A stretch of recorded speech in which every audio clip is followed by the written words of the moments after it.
नमस्कार। आज हम एक बहुत ही महत्वपूर्ण विषय पे चर्चा करेंगे। क्यूरेटिव पिटीशन, जिसको हम उपचारात्मक याचिका के नाम से जानते हैं।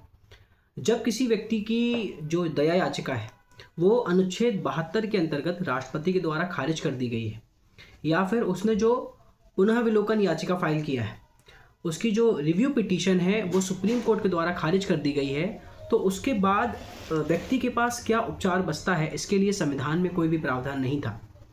तो रूपा अशोक हुर्रा वर्सेस अशोक हुर्रा का एक केस आया था 2002 में, जो बेसिकली तलाक से संबंधित था। तो उसी में ये प्रश्न आया था कि जब एक बार राष्ट्रपति ने किसी व्यक्ति की दया याचिका खारिज कर दी और सुप्रीम कोर्ट ने किसी व्यक्ति की पुनः विलोकन याचिका खारिज कर दी, तो उसके बाद व्यक्ति के पास क्या उपचार बचता है। तो इसी बात को ध्यान में रखते हुए क्यूरेटिव पिटीशन का जो कॉन्सेप्ट है वो हमारे कॉन्स्टिट्यूशन में जो है वो ऐड किया गया। बेसिकली क्यूरेटिव पिटीशन जो है, इसकी उत्पत्ति जो है वो क्यूरो शब्द से हुई है। क्यूरेटिव पिटीशन तब दाखिल की जाती है जब किसी मामले में सुप्रीम कोर्ट ने रिव्यू पिटीशन जो है वो खारिज कर दी है। रिव्यू पिटीशन खारिज हो जाने के बाद ही उपचारात्मक याचिका जो है या क्यूरेटिव पिटीशन फाइल की जाती है।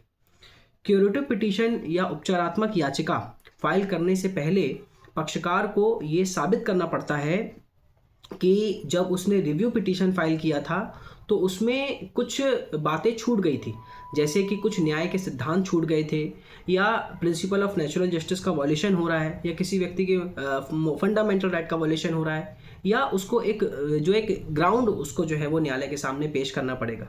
ऐसे ग्राउंड जिसको रिव्यू पिटीशन में ना सुना गया हो, उसके बाद वो व्यक्ति क्या कर सकता है, क्यूरेटिव पिटीशन फाइल कर सकता है। साथ ही साथ क्यूरेटिव पिटीशन फाइल करते समय उसको कुछ बातों का जो है वो विशेष रूप से ध्यान रखना पड़ता है, जैसे कि जब भी व्यक्ति क्यूरेटिव पिटीशन फाइल करेगा तो उसका जो है वो 3 जजेस के द्वारा जो है वो उसका प्रमाणित होना जो है वो सुप्रीम कोर्ट के 3 जजेस के द्वारा उसका प्रमाणित होना जरूरी है, जिसमें CJI भी होंगे। और जब क्यूरेटिव पिटीशन एक्सेप्ट कर ली जाती है तो उसके बाद वो मामला जो है वो संबंधित न्यायाधीश के पास भेजा जाएगा जिसने उस मामले को जो है वो सुना था। पुनः विचार याचिका में पारित निर्णय या आदेश की तारीख से 30 दिन के अंदर जो है, मतलब जिस दिन रिव्यू पिटीशन में ऑर्डर पास हुआ है या जजमेंट आया है, तो रिव्यू पिटीशन में ऑर्डर पास होने की डेट से 30 दिन के अंदर जो है आप क्यूरेटिव पिटीशन फाइल कर सकते हो। किसी सुप्रीम कोर्ट के वरिष्ठ वकील द्वारा जो है वो उसको सहायता दी जा सकती है। कहने का मतलब ये है कि जब भी कभी क्यूरेटिव पिटीशन फाइल होती है तो सुप्रीम कोर्ट के पास ये पावर है कि वो अधिवक्ता का, कोई भी सुप्रीम कोर्ट के जो सीनियर एडवोकेट हैं उसका एज अ न्याय मित्र के रूप में जो है वो सहायता ले सकते हैं। सुप्रीम कोर्ट के पास ये शक्ति होगी। साथ ही साथ जो भी क्यूरेटिव पिटीशन सुनी जाती है तो वो आमतौर पर जो जजेस होते हैं वो उसको अपने चैम्बर में भी सुन सकते हैं, लेकिन पक्षकार के विशेष आग्रह पर वो उसको जो है वो ओपन कोर्ट में भी जो है वो क्यूरेटिव पिटीशन सुनी जा सकती है। जब राष्ट्रपति के द्वारा एक बार जो है वो दया याचिका खारिज कर दी जाए, उसके बाद जब सुप्रीम कोर्ट के द्वारा रिव्यू पिटीशन खारिज कर दी जाती है, तो उसके बाद व्यक्ति के पास जो आखिरी विकल्प बचता है तो वो क्यूरेटिव पिटीशन के रूप में बचता है। उसको 3 जजेस की बेंच जो है वो सुनती है, जिसमें CJI भी जो है वो इंक्लूड होते हैं। उसके बाद वो मामला जो है वो संबंधित न्यायाधीश के पास भेजा जाता है। क्यूरेटिव पिटीशन का एक अन्य उदाहरण और भी है।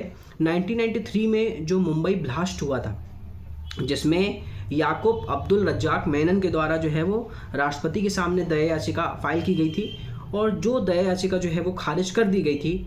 उसके बाद जुलाई 2015 में याकूब मेनन के द्वारा जो है वो क्यूरेटिव पिटीशन की जो है वो मांग की गई थी।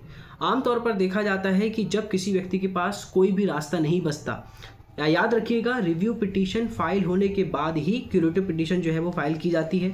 जब किसी व्यक्ति के पास कोई भी रास्ता नहीं बचता न्याय प्राप्त करने का, यदि उसके नैसर्गिक न्याय के सिद्धांतों का उल्लंघन हुआ है या उसके संवैधानिक अधिकारों का उल्लंघन हुआ है, उसके बाद भी उसके पास कोई भी अंतिम उपचार नहीं है, तो फिर वो उस कंडीशन में जो है वो क्यूरेटिव पिटीशन, जिसको हम उपचारात्मक याचिका के नाम से जानते हैं, उसको फाइल कर सकता है। इसके संबंध में एक इम्पॉर्टेंट जजमेंट था, रूपा अशोक हुर्रा वर्सेस अशोक हुर्रा 2002। यदि आप लॉ के इसी तरीके के वीडियो चाहते हैं तो मेरे चैनल को सब्सक्राइब कीजिए, बेल आइकन पर क्लिक कीजिए। धन्यवाद।